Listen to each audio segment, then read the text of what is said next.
«Шевроле Кобальт» перевернулся на крышу на третьей транспортной дамбе. Перед этим иномарка вылетела с дороги, снесла несколько секций металлического забора, отлетела обратно на проезжую часть, где и остановилась колесами вверх. Водителя срочно госпитализировали. Очевидцы аварии рассказали Алие Хайрудиновой, что ехал он с явным превышением разрешенной скорости.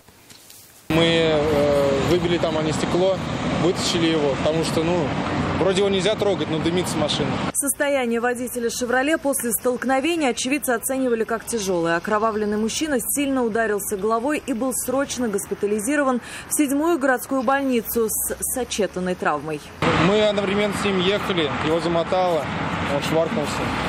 И у него поднялась, и я газу дал, как в этом «Форсаже», и он сразу после меня шваркнулся. Вас не зацепило? Слава богу. Скорость сколько была? Где-то 110 точно.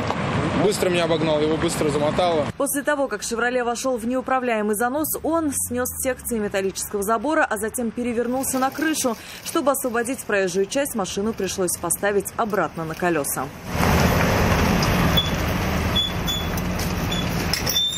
Автомобиль погрузили на эвакуатор. Скорее всего, конечной остановкой для машины станет пункт приема металлолома. Алия Хайрудинова, Айрат Назипов, Константин Бушуев. Вызов 112.